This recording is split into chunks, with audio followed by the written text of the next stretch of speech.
So, ayan. Andito ako ngayon sa Tagaytay sa JT's. Ayan. Makikita nyo dyan JT's, diba?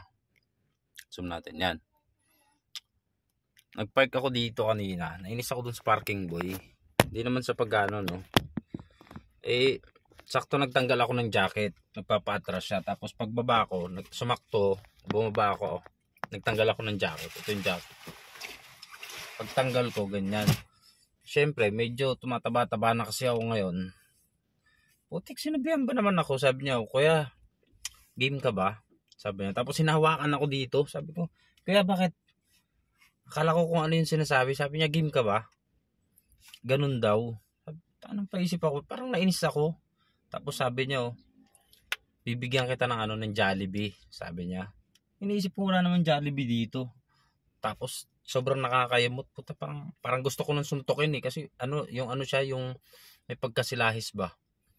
Sabi niya kanina, iniisip ko wala naman Jollibee dito.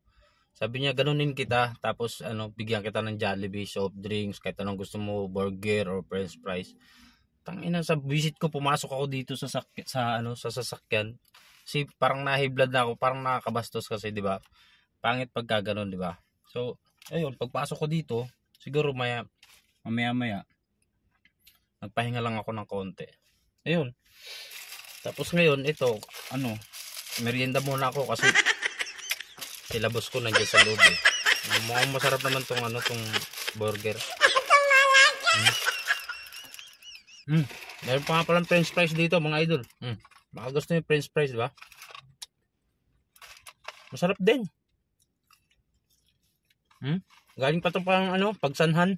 Galing pa kasi kami yung Pagsanhan Laguna. Tapos dumiretso kami dito sa Tagaytay.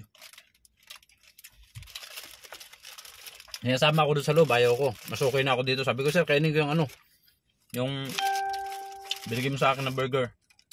Kasi may Pilipino kami kasama. Nalok din ako, Sir Dave, ni ma'am. No, ma'am.